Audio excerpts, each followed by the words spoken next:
الحمد لله رب العالمين والصلاة والسلام على حبيبه محمد وعلى آله وصحبه أجمعين. أعوذ بالله من الشيطان الرجيم. بسم الله الرحمن الرحيم.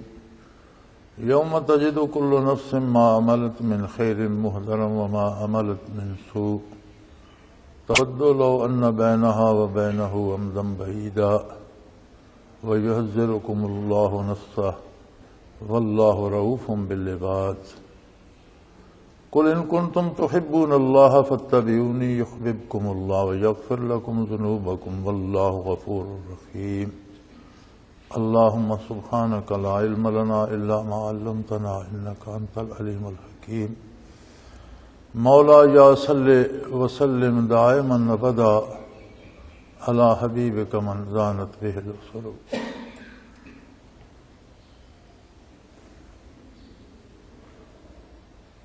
یوم تجد کل نفس ما عملت من خیر محضر وما عملت من سوء. پیچھے خشیت الہی کی بات چل رہی تھی اور اسی ضمن میں ارشاد فرمایا گیا ہے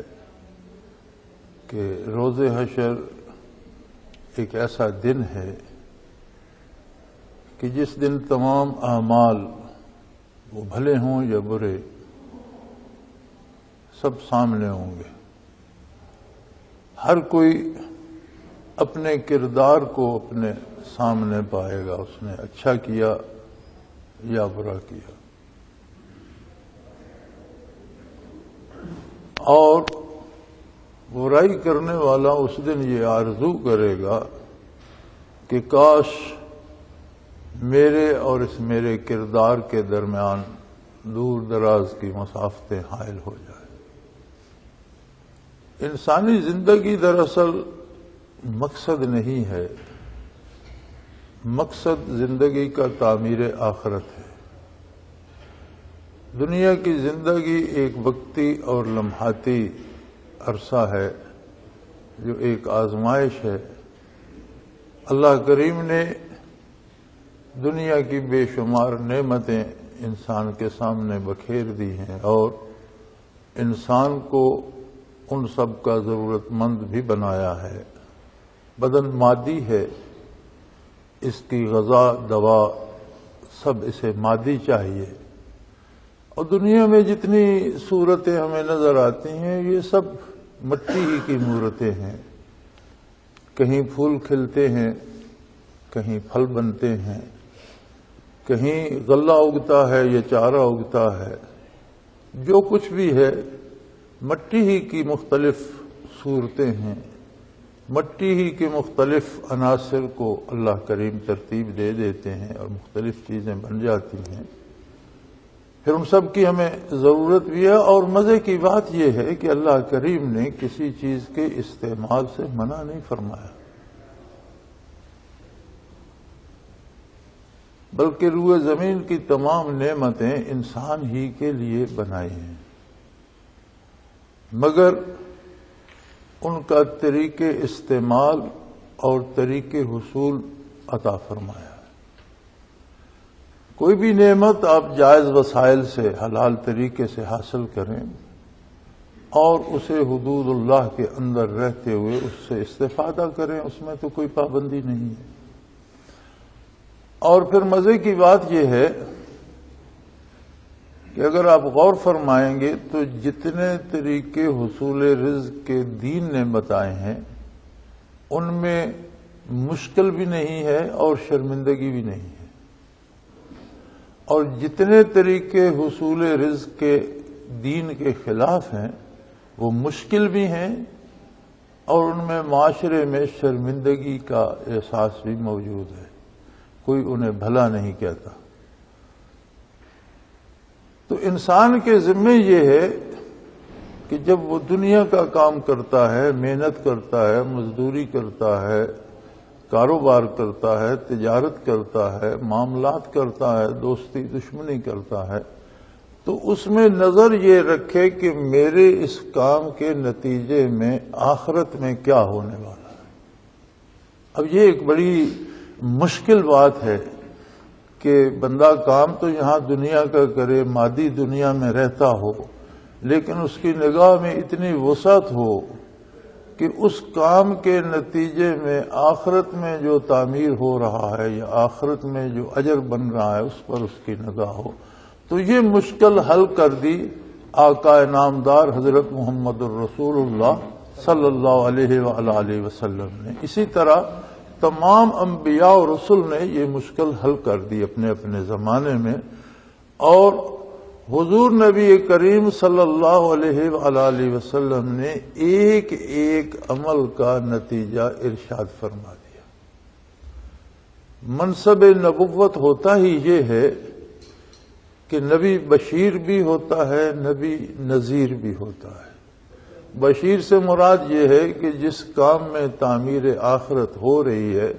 اس کے اچھے نتیجے کی خوشخبری سناتا ہے، اور نذیر سے مراد یہ ہے کہ آدمی اگر کوئی کام صحیح طریقے سے نہیں کر رہا اور دور آخرت میں میدان حشر میں اس کے بعد جو نقصان اسے پہنچنے والا ہے، اللہ کا نبی اسے اس دنیا میں آگاہ فرما دیتا ہے کہ اگر یہ کام کرو گے تو اس سے یہ نقصان ہوگا. تو گویا دنیا کی پوری زندگی کے ہر لمحے کا مدار ہے اس تعلق کے ساتھ، اس رابطے کے ساتھ، اس واسطے کے ساتھ جو ہمیں نصیب ہے محمد الرسول اللہ صلی اللہ علیہ وآلہ وسلم سے. اور بہت ہی بڑا محروم شخص ہے جسے نور ایمان نصیب نہیں. کفر ایک ایسی تاریکی ہے کہ جو اعمال کے نتائج سے بندے کو بے خبر کر دیتا ہے، معرفت الہی سے محروم کر دیتا ہے، عظمت الہی سے دور کر دیتا ہے. اور یہ ساری وہ مصیبتیں ہیں جو اس کی دائمی اور ابدی زندگی میں اس کے لیے بے پناہ مصائب کا باعث بنے گی. اللہ جل شانہ ہر لمحے ہر جگہ موجود بھی ہے، ہر کام ہر بات سے باخبر بھی ہے. ظاہر تو ظاہر کی بات ہے، جو کچھ دلوں کے اندر ہے وہ اس سے بھی باخبر ہے. شاہ رگ سے ہمارے قریب تر ہے، ہماری ذات سے زیادہ ہمارے قریب اس کی ذات ہے. اب مصیبت یہ ہے کہ انسان مادی ضرورتوں میں اتنا الجھ جاتا ہے کہ اس طرف اس کی توجہ نہیں رہتی. پھر نور ایمان سے مراد یہ ہے کہ معرفت الہی نصیب ہو، اپنی ضرورتوں کا صحیح ادراک نصیب ہو اور اس کے مطابق کام کرے. بلکہ عبادات کا نتیجہ یہ ہے، جتنی عبادات فرض ہیں یا جو بندہ نوافل ادا کرتا ہے تو اس سے حاصل ہی یہ ہوتا ہے کہ دنیا میں توفیق عمل ارزاں ہوتی ہے. ان الصلاۃ تنہا عن الفحشاء والمنکر ولذکر اللہ اکبر. عبادت جو ہے یہ دو کام کرتی ہے، بے حیائی اور برائی سے روک دیتی ہے اور یاد الہی کی توفیق ارزاں کر دیتی ہے. عبادت اگر قبول ہوتی ہے، نمازیں قبول ہوتی ہیں، روزے قبول ہوتے ہیں، حج قبول ہوتا ہے، تو اس کا ثواب کیا ملتا ہے؟ اس کا ثواب یہ ملتا ہے کہ بندہ بے حیائی چھوڑ دیتا ہے، برائی سے رک جاتا ہے، اور وَلَذِكْرُ اللَّهِ اکبر، عظیم ترین نعمت یاد الہی اسے نصیب ہو جاتی. ہر عمل میں ہر قدم پر اس کے سامنے عظمت الہی ہویدہ ہوتی ہے، اور اسے پتہ ہوتا ہے کہ یہ عارضی زندگی ہے، یہ ایک تھوڑا سا وقت ہے جو گزر جائے گا، اور اس کے بعد مجھے اگلی زندگی میں، دائمی زندگی میں جسے ختم نہیں ہونا، یہ بڑا تھوڑا سا وقت ہے جو ہمارے پاس ہے. لیکن وہاں کی زندگی کے مطابق یہ تو لمحہ بھر بھی نہیں بنتا جو ابد الآباد پر محیط ہے، تو اس کی تعمیر اس پر منحصر ہے. لیکن انسان اس کی رنگینیوں میں کھو جاتا ہے. اب دو چیزیں ہیں اس میں، اس کا وجود مادی ہے لیکن روح عالم امر سے ہے، قل الروح من امر ربی۔ ایمان، عبادات، اذکار، اتباع رسالت، یہ ساری روح کی غذا ہے، اور مادی چیزیں بدن کی غذا اور دوا ہے۔ اب انہی مادی چیزوں کو، اسی مادی غذا کو، مادی دوا کو حاصل کرنے کے لیے جب ہم اطاعت پیغمبر صلی اللہ علیہ وسلم کرتے ہیں تو ہمارے دو کام ہوتے ہیں کہ مادی ضرورتیں بھی پوری ہوتی ہیں اور تعمیر آخرت بھی ہوتی ہے، روحانی ضرورتیں بھی پوری ہوتی ہیں، روح کو بھی طاقت ملتی ہے، بدن کو بھی طاقت ملتی ہے۔ اگر اس سے آدمی ایمان سے ہی محروم ہے تو قرآن حکیم کے نزدیک اس کی روح ایمان کے بغیر زندہ نہیں ہے، ایک لاش ہے، جس لاش کی چلتی پھرتی قبر بنا ہوا ہے۔ وَإِنَّ أَجْسَامُهُمْ قَبْلَ الْقُبُورِ قُبُورُ، کہ ان لوگوں کے بدن جو ہیں قبر میں جانے سے پہلے روح کی قبریں بن گئی۔ خوب مصرع کہا کسی نے، اور یہ حق ہے۔ قرآن حکیم کے نزدیک زندگی اور موت ایمان اور کفر سے متعلق ہے۔ اگر کوئی ایمان سے محروم ہے تو زندگی سے محروم ہے، اور ایمان کا تقاضا یہ ہے کہ اس پر اتنا یقین محکم ہو کہ اس پر عمل کیا جائے۔ اعمال گواہ ہیں، ایمان تو ایک دعویٰ ہے، میں کہتا ہوں میں مسلمان ہوں الحمدللہ، یہ میرا دعویٰ ہے۔ اب میرا کردار یہ بتائے گا کہ میں واقعی مسلمان ہوں، میرے اعمال یہ بتائیں گے کیا میں واقعی مسلمان ہوں۔ اگر تو میں نبی کریم صلی اللہ علیہ وسلم کا اتباع کرتا ہوں، مسلمان ہوں، اور اگر میں نے اتباع رسالت سے روگردانی کی تو میرے اسلام کی گواہی مشکوک ہو جائے گی، گواہ ثابت قدم نہیں رہے گا۔ پھر ایک ایسا وقت آنے والا ہے کہ جب یہ سارا کچھ کیا دھرا، جو ہم سوچتے ہیں، جو ہم کرتے ہیں، سوچنے پر اللہ کریم نے بڑی بڑی رحمت فرمائی امت مرحومہ پر، اور نبی کریم صلی اللہ علیہ وسلم کا ارشاد ہے کہ اگر برائی سوچتا بھی ہے اور پھر اس پر عمل نہیں کرتا تو وہ سوچ اللہ معاف فرما دے، لیکن اگر نیکی سوچتا ہے اور پھر کسی وجہ سے کر نہیں سکتا تو اس نیکی کی سوچ پر اللہ کریم اجر دیتے، یعنی بدی کا خیال آ گیا لیکن برائی کی نہیں، صادر نہیں ہوئی، تو اس خیال کو، اس سوچ کو اللہ معاف فرما دیتے۔ لیکن نیکی کے لیے سوچتا ہے، کسی غریب کی مدد کا سوچتا ہے، کسی بیمار کی مدد کا سوچتا ہے، اور نفلی عبادت کا سوچتا ہے، اپنے لیے بہتر انسان بننے کا سوچتا ہے، اور پھر کسی وجہ سے کر نہیں پاتا تو نیکی کی سوچ پر بھی اجر نصیب ہوتا ہے۔ یہ ساری برکتیں ہیں ایک ہستی کی، محمد الرسول اللہ صلی اللہ علیہ وآلہ وسلم۔ اب اس سے اگر ہم محروم رہے، دنیا میں اندھے ہو گئے، روح کی تربیت نہ کی، صرف مادی وجود کو پالتے رہے، وہی غالب آ گیا، مادی نگاہ ہی انتخاب کرتی رہی،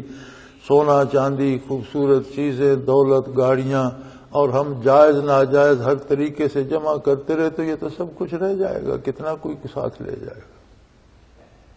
لیکن وہاں جا کر یہ سارا کردار سامنے آ جائے گا، اور فرمایا روز حشر ایسا دن ہے کہ بھلا کیا کسی نے یا برا کیا، ایک ایک چیز وہاں سامنے آ جائے گی، اور پھر اس دن برائی کرنے والا یہ تمنا کرے گا کہ یہ جو کچھ میرے سامنے ہے، کاش اس میں اور مجھ میں دوریاں حائل ہو جائیں، اور زمانوں کی دوریاں حائل ہو جائیں، اور میری اس سے جان چھوٹ جائے۔ لیکن اس دن وہ عمل کا دن نہیں ہے، وہ نتائج کا دن ہے۔ اب اس دن کسی کو فرصت نہیں ہوگی کہ اس برائی کو دور کر سکے اور نیکی کو قریب لا سکے۔ آپ دیکھتے ہیں بچے سال بھر پڑھتے ہیں، پھر ان کا امتحان ہوتا ہے، پھر ایک دن ہوتا ہے کہ نتیجے سنائے جاتے ہیں۔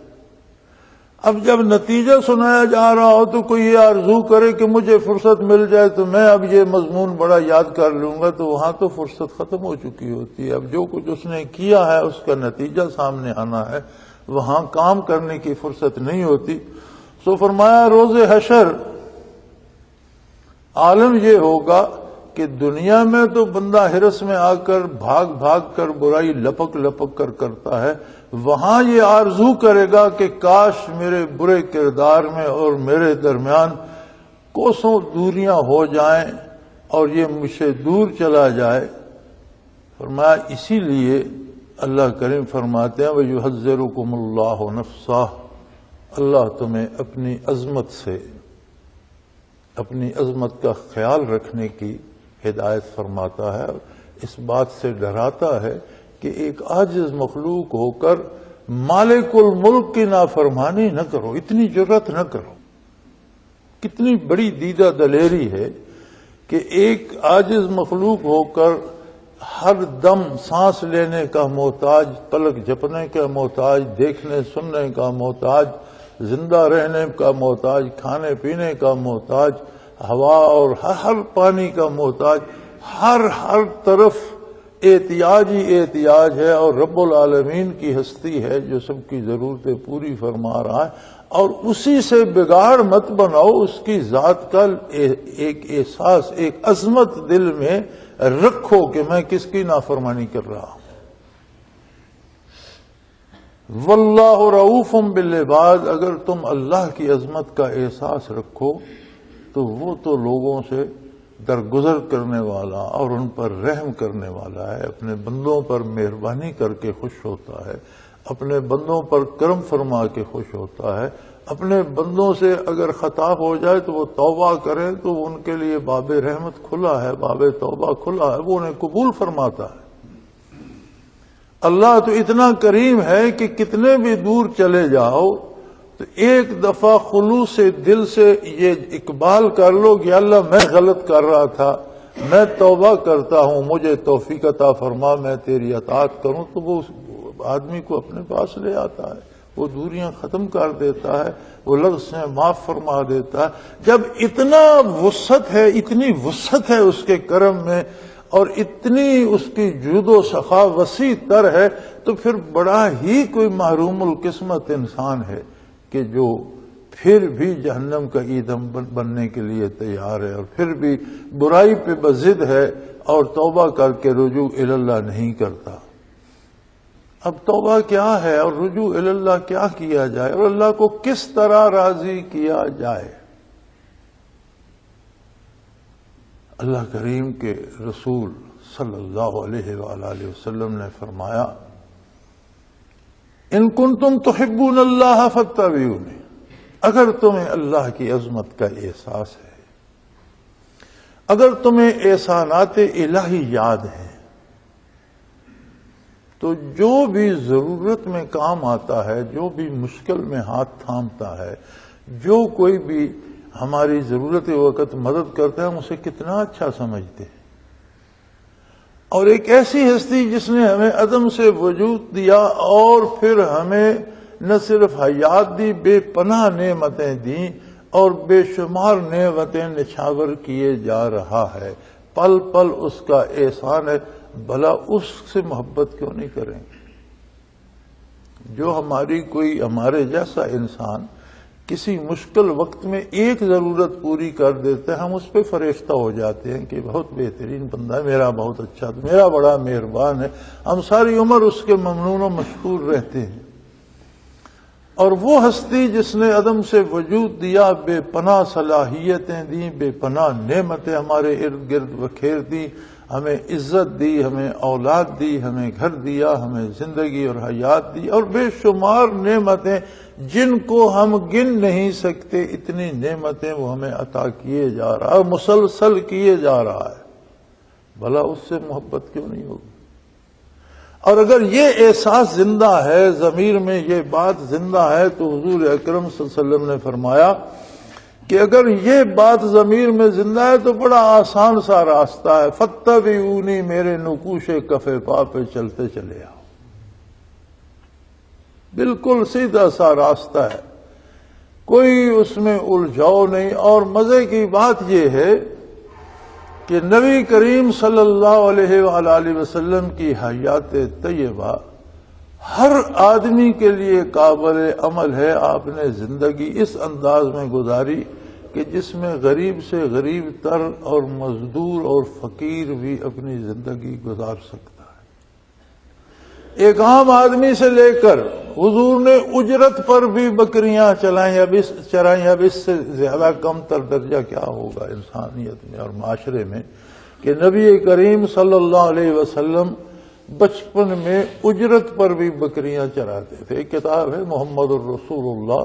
ایک مصری عالم نے لکھی ہے۔ جب آپ حضرت ابو طالب کے پاس تھے، چچا کے پاس تھے، تو فرماتے ہیں کہ ابو طالب کثیر العیال تھے، بہت سی اولاد تھی ان کی، اور ایک ٹانگ سے معذور تھے، ایک ٹانگ لنگڑی تھی، سفر کم کر سکتے تھے، کاروبار کم کر سکتے تھے،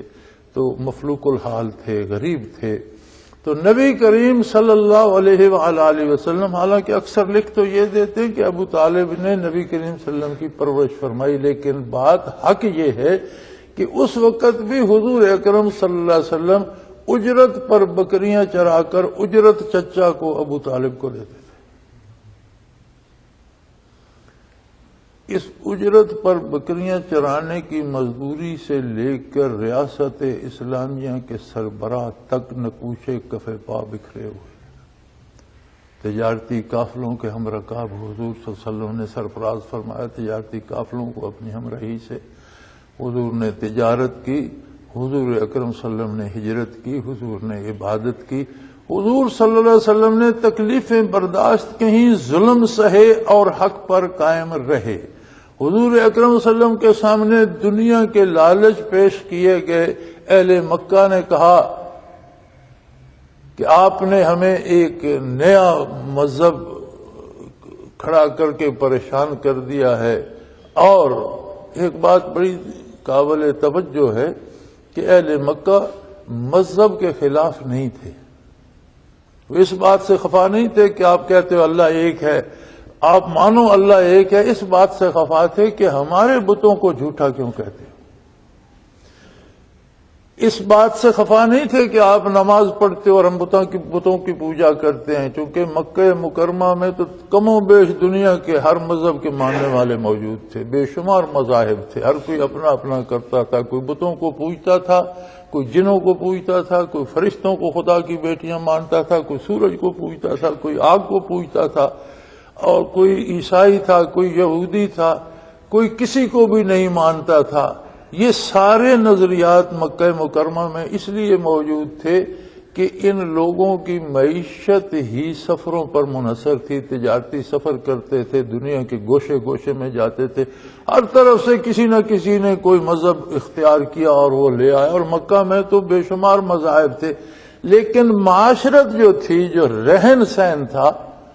وہ جو انہوں نے اپنی ایک کمیٹی تشکیل دے رکھی تھی، جو اپنے سردار بنا رکھے تھے،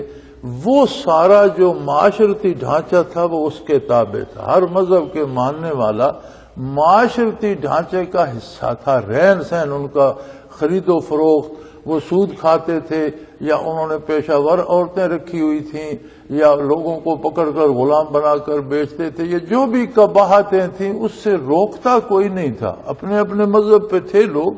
لیکن جو معاشرہ تھا اس میں سارے مل جل کر رہتے تھے۔ مطالبہ ان کا نبی کریم صلی اللہ علیہ وسلم سے بھی یہ تھا کہ آپ اپنے مذہب، کوئی آپ کو مذہب ہے تو آپ اپنا رکھیں، ہمارے مذہب کو غلط نہ کہیں،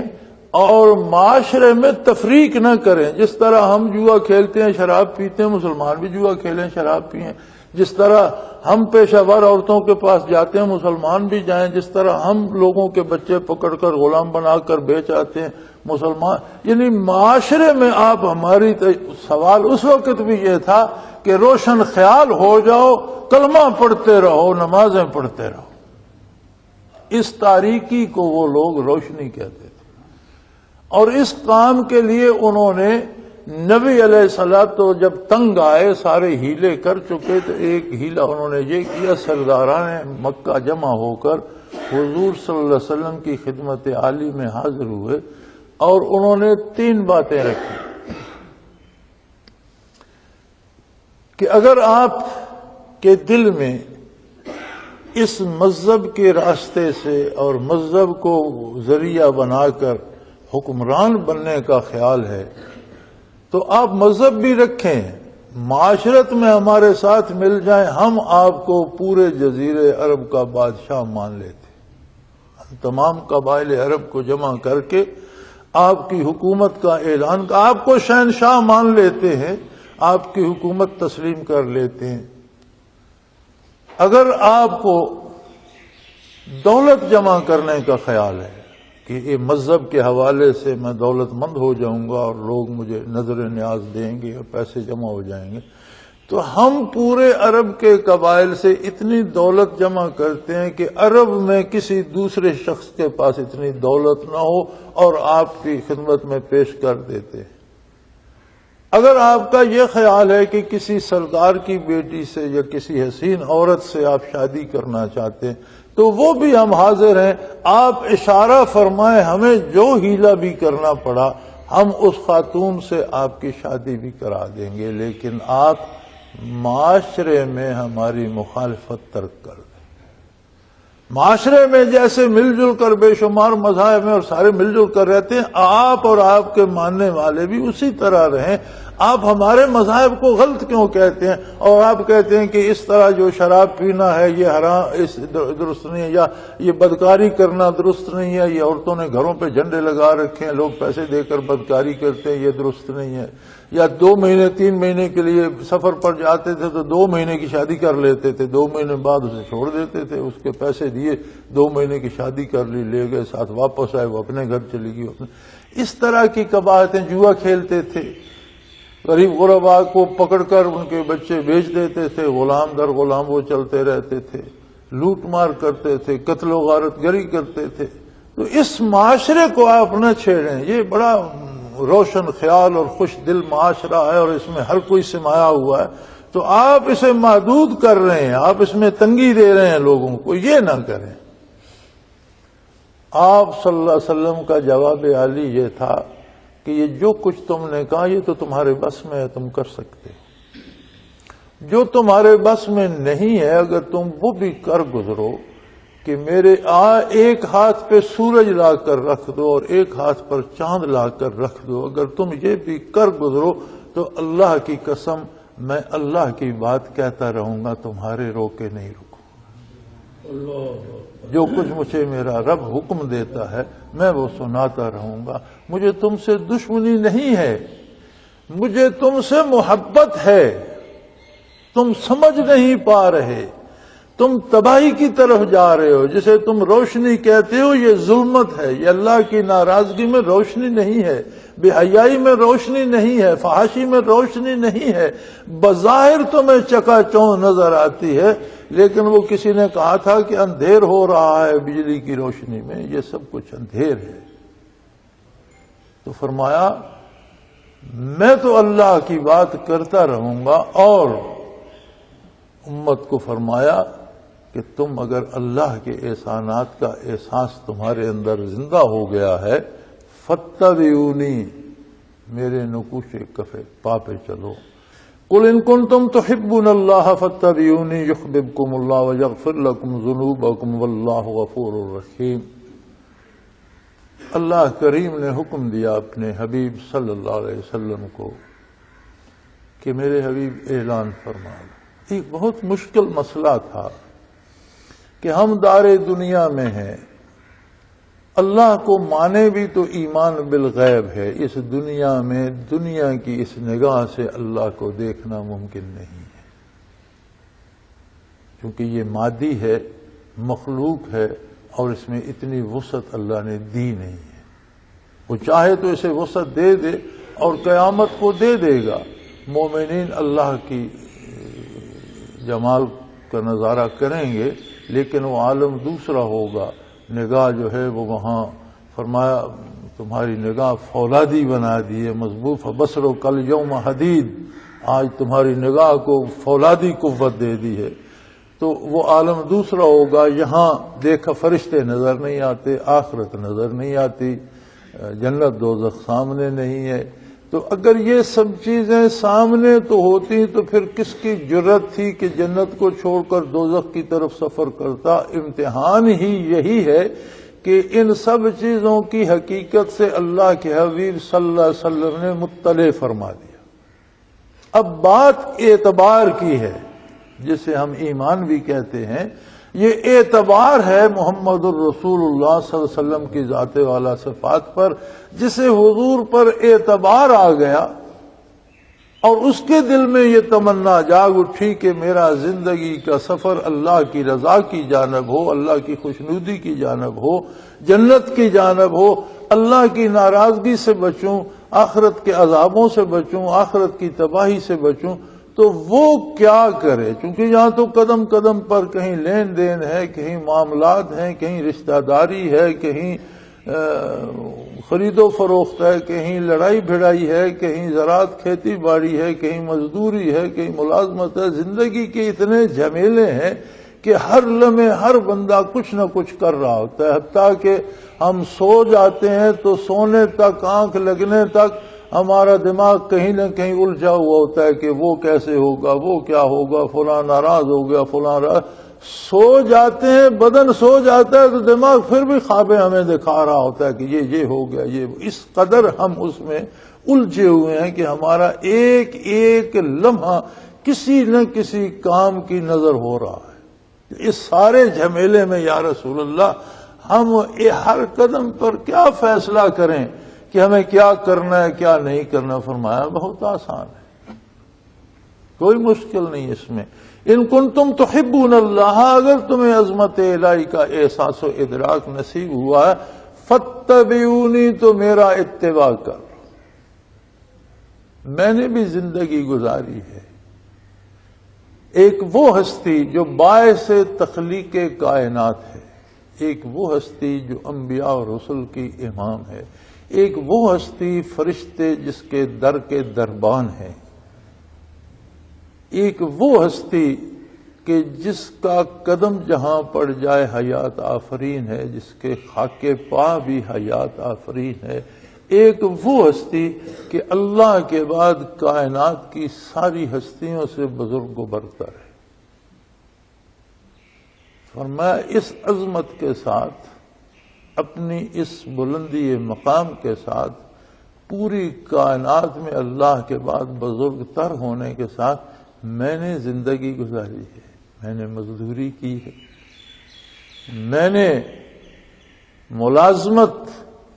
اجرت پر تجارتی قافلے، یہی ملازمت ہوتی ہے نا کہ یہ کام کر دو اور اتنے پیسے لے لو۔ حضور نے اجرت پر تجارتی قافلے چلائے ہیں۔ حضور صلی اللہ علیہ وآلہ وسلم نے آپ 13 سالہ حیات مبارکہ جو مکہ مکرمہ میں گزری، اس میں دیکھ لیں دنیا کا کون سا دکھ کا پہاڑ ہے جو محمد الرسول اللہ پر نہیں ٹوٹا۔ اور 10 سالہ حیات مدنی میں جہاں آ کر ریاست اسلامی کی بنیاد بنتی ہے اور حضور سربلائے سلطنت بھی ہیں، 10 سال میں 84 کم و بیش 84 یا 86 غزوات و سرایا ہیں، یعنی 86 یا 84 ملکی جنگیں ہیں۔ ایک نئی ریاست بن رہی ہے، اس میں ایک الف سے یہ تک ایک نیا نظام بن رہا ہے، قوانین نئے بن رہے ہیں، عدلیہ نئی بن رہی ہے، اور سارا کچھ فوج نئی بن رہی ہے، سارا نظام زندگی کا، زمینوں کا، پیمائش کا، ملکیت کا، لین دین کا، کاشت برداشت کا، مالک مزارع کا، مزدور اور مالک کا، سارے رشتے جو ہیں وہ سارے جو پہلے سے آ رہے تھے وہ ختم کر دیے گئے، اور پورا ایک نیا نظام دیا جا رہا ہے، اور وہ نظام نافذ العمل ہو رہا ہے۔ تو اندازہ کیجئے کہ اس حکمران کی مصروفیات کا کیا عالم ہوگا جو ریاست کا الف سے لے کر یہ تک پورا ایک نیا نظام متعارف کرا رہا ہے۔ شادی بیاہ کے، مرنے کے، جنازے کے، خرید و فروخت کے، جنگ و صلح کے، زندگی کے سارے معاملات کے بنیادی اصول اور بنیادی ڈھانچہ ہی اس معاشرے میں ایک نیا متعارف کرایا جا رہا ہے۔ لوگ برسوں جس انداز سے جیتے آ رہے ہیں، جس انداز سے لین دین کرتے آ رہے ہیں، وہ بدلا جا رہا ہے اور ایک نیا نظام نافذ ہو رہا ہے، اور اس پر 10 سال کی کم مدت میں 84 جنگیں ہیں جو ملک کو ملکوں کے ساتھ لڑنا پڑی۔ آپ نے تو ایک جنگ 65 کی دیکھی اور پھر 71 میں ہمارا برکس نکل گیا۔ 2 جنگیں ہم نے لڑی، اور دونوں 65 والی بھی کچھ دن تھی، ہفتہ تھی یا 1.5 ہفتہ تھی، اور 17 دن 71 والی تھی، اور 10 17 دن کی جنگوں میں ایک ایسے ملک کا جسے بنے 60 سال ہو گئے ہیں، ابھی تک کمر سیدھی نہیں ہو رہی۔ اس حکمران کو دیکھیے جس کے 10 سال کے عرصے میں 84 جنگیں بھی شامل ہیں، نیا نظام بھی متعارف کرایا جا رہا ہے، معاملات بھی طے ہو رہے ہیں، عدالتیں بھی نئی بن رہی ہیں، فیصلے بھی ہو رہے ہیں، مقدمات کی شکل بھی نئی بن رہی ہے، وکالت بھی ہو رہی ہے، زندگی کا ہر کام ایک نئے سانچے میں ڈھالا جا رہا ہے۔ اور آپ صلی اللہ علیہ وسلم کے نقوش کف پا مزدور سے لے کر ایک سلطان تک، ریاست کے حکمران تک، ہر جگہ نقش کف پائے محمد الرسول اللہ موجود ہے۔ تاجر کے لیے موجود ہے، آجر کے لیے موجود ہے، مزدور کے لیے موجود ہے، عالم کے لیے موجود ہے، ان پڑھ کے لیے موجود ہے۔ اور کیا وسعت نظر دی نبی کریم صلی اللہ علیہ وسلم نے کہ آپ کے ماننے والا آج 14 صدیاں بعد بھی، 1400 سال کی مسافت کے بعد بھی کسی چرواہے ان پڑھ سے پوچھیں تو اسے بھی پتا ہے قیامت بھی ہے، آخرت بھی ہے، جنت بھی ہے، دوزخ بھی ہے، فرشتے بھی ہیں، اللہ کی بارگاہ میں حاضر بھی ہونا ہے۔ وہ کرتا ہے یا نہیں کرتا، جانتا ضرور ہے۔ ہوتی ہے قابلیت شاگردوں میں، ہوتی ہے، ضرور ہوتی ہے، لیکن استاد نالائق ہو تو قابل شاگرد بھی نالائق ہو جاتے ہیں، اور استاد قابل ہو تو نالائق شاگرد بھی قابل ہو جاتے ہیں، انہیں بھی پڑھنا آ جاتا ہے۔ یہ پڑھانے والے کا، معلم کا کمال ہے صلی اللہ علیہ وآلہ وسلم کہ ایسے سبق یاد کرایا کہ صدیاں بیت گئی، جاہلوں اور ان پڑھوں کے دل میں بھی گڑا ہوا ہے اور بھولتا نہیں ہے۔ یہ کمال ہے آپ صلی اللہ علیہ وسلم کے تعلیم دینے کا۔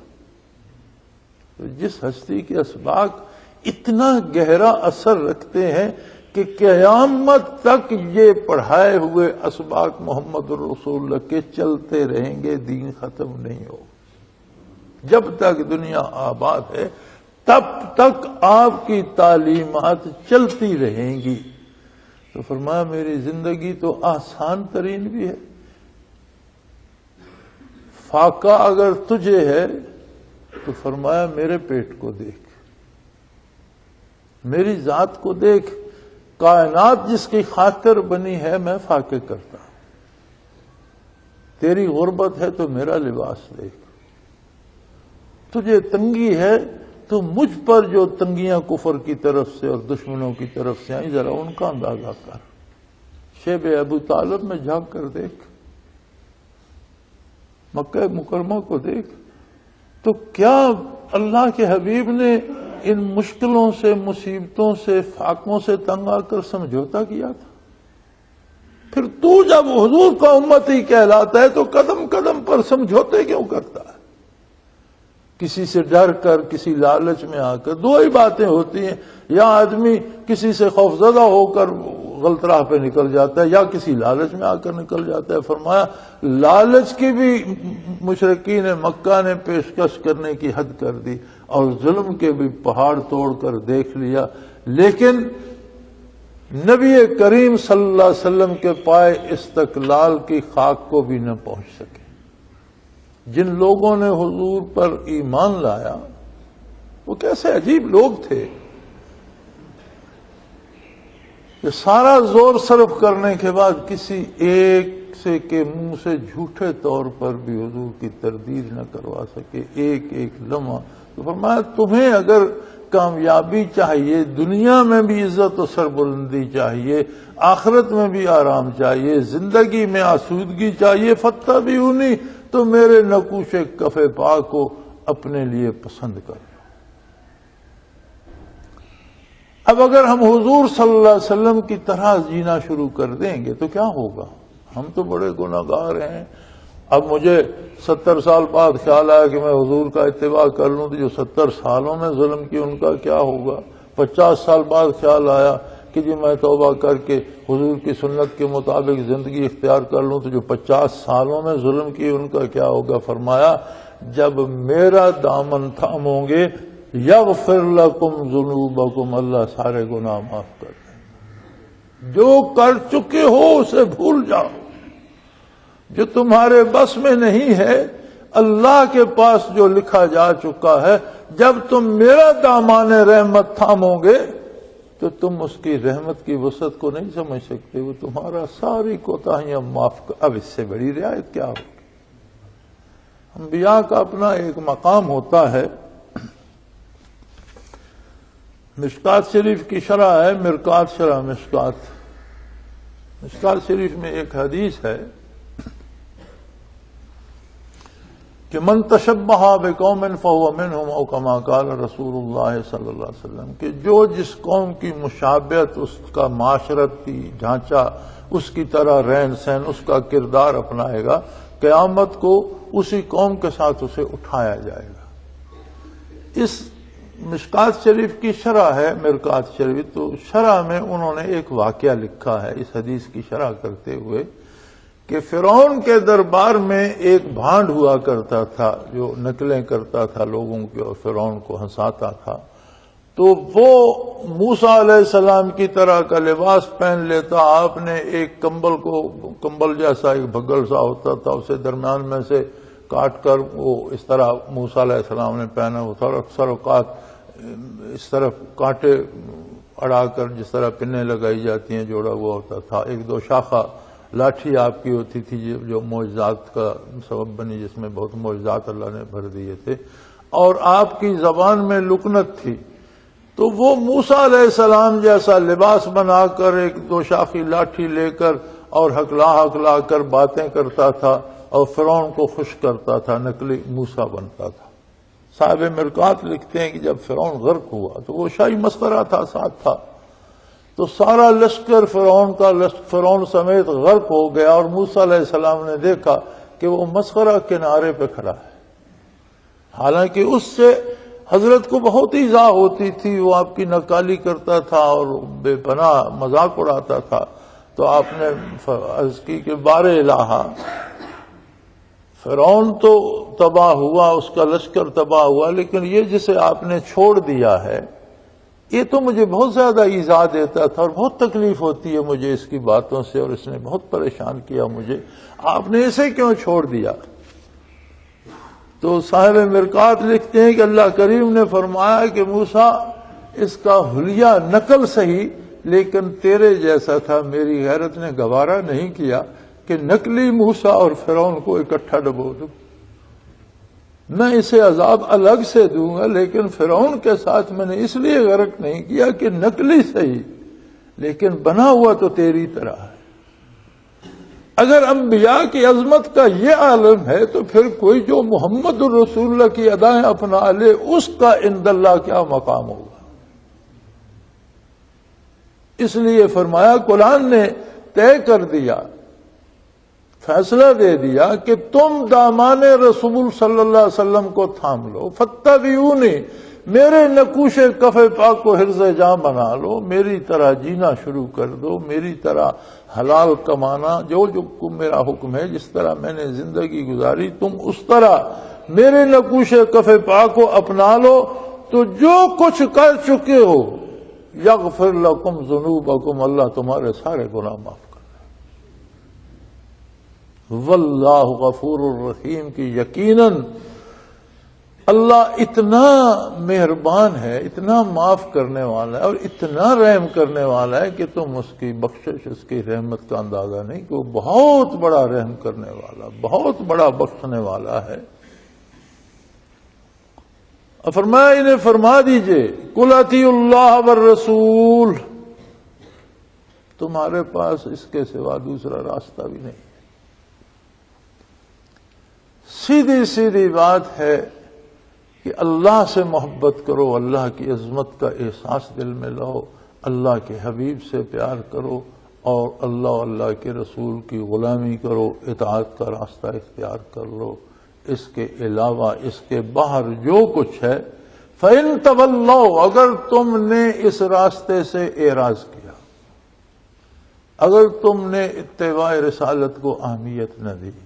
اگر تم نے حضور کی پیروی چھوڑ دی، فَإِنَّ اللَّهَ لَا يُحِبُّ الْكَافِرِينَ، تو پھر ایسے انکار کرنے والوں کو اللہ پسند نہیں کرتا، پھر غضب الہی تمہارا مقدر بن جائے گا، کیونکہ حضور کے دامان رحمت کو چھوڑ دینا ہی کفر ہے۔ کفر کا اصلی معنی جو ہے وہ ہے ناشکری، عدم احساس جو ہے اللہ کی نعمتوں کا، اور اللہ کا شکر نہ کرنا جو ہے یہ کفر بن جاتا ہے، اور گناہ مفضی الی الکفر ہوتا ہے۔ یاد رکھیں ہر گناہ کفر کی طرف لے کر جانے والا ہوتا ہے، اور اگر بندہ گناہوں کے راستے پہ مسلسل چلتا رہے تو ایک لمحہ آ جاتا ہے کہ جب ایمان سے خالی ہو جاتا ہے اور کافر ہو کر اٹھتا ہے۔ آج کے معاشرے میں آپ دیکھتے نہیں ہیں کہ باپ نیک بھی ہے، خالص اور کھرا سچا مسلمان بھی ہے، اور اسی کے گھر میں اسی کی اولاد میں 5-6 نئے عقیدے پیدا ہو جاتے ہیں، ہر بندہ ایک نیا عقیدہ اپنا لیتا ہے، کوئی کسی فرقے میں چلا جاتا ہے، کوئی کسی میں۔ کیوں؟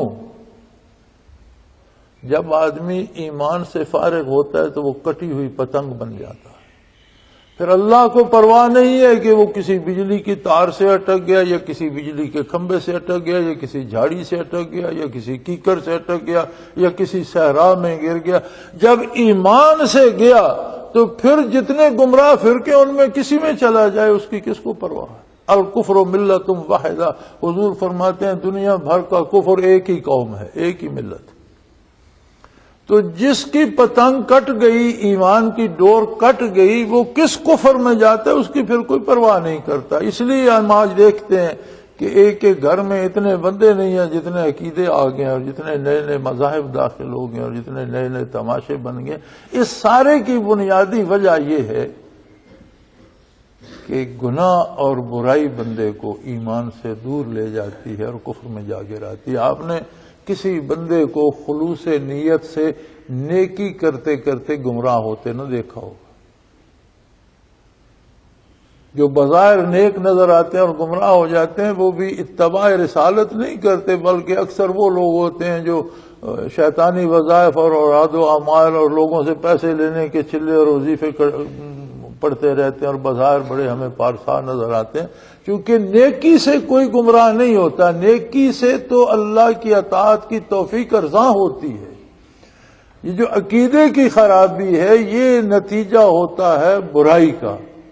اور جو نئے نئے لوگ نئے نئے عقیدوں میں جا رہے ہیں، آپ ان کی زندگیاں دیکھیں تو ان کی گناہ کی شامت انہیں وہاں لے گئی۔ سو یہاں فیصلہ کر دیا کہ اگر اللہ کے رسول صلی اللہ علیہ وسلم کا دامان رحمت تھام لو اور اطاعت کی راہ اپنا لو تو اللہ تمہارے سارے گناہ معاف فرما دے گا۔ اور معاذ اللہ بدقسمتی سے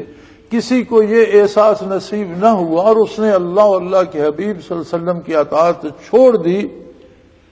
فرمایا پھر یہ بات یاد رکھو،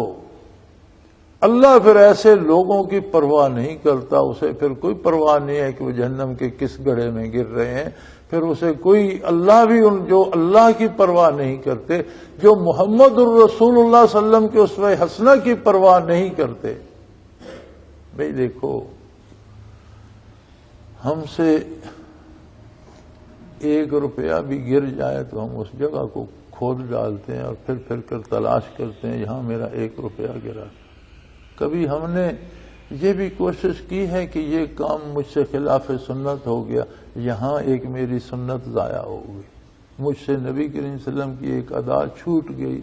اب کر تو میں چکا ہوں اسے تلاش تو کروں، توبہ تو کروں، اللہ سے دعا تو کروں، بیٹھ کر درود شریف پڑھوں، تلاوت کروں، سجدے دو نفل ہی پڑھ لوں، دعا کروں اللہ مجھ سے سنت چھوٹ گئی تھی، میرے حال پہ رحم فرما، میری یہ کمی دور فرما دے، آئندہ مجھے ایسے نقصان سے بچا۔ کتنے لوگ ہیں جنہیں یہ احساس ہوتا ہے؟ اگر ہم ایک دن کا ایک چارٹ بنا لیں، صبح اٹھنے سے رات سونے تک جو کچھ کرتے رہیں وہ لکھتے جائیں، اور رات کو ہم اسے دیکھیں تو ہمیں اندازہ ہوگا کہ میں نے دن میں کتنی سنتیں پامال کی۔ اور جب ہم حضور اکرم صلی اللہ علیہ وسلم کی اداؤں کو پامال کر کے گزر جاتے ہیں، سنتوں کا قتل کرتے ہیں، اللہ فرماتا ہے مجھے ایسے بندے اچھے نہیں لگتے، ایسے بندوں سے مجھے کوئی دلچسپی نہیں ہوتی، پھر وہ جہاں جائیں جیسے تباہ ہو جائیں اللہ کو پرواہ نہیں ہوتی۔ تو اللہ کریم سے دعا کیا کیجئے اور حضور اکرم صلی اللہ علیہ وسلم کی اداؤں کو تلاش کیا کیجئے۔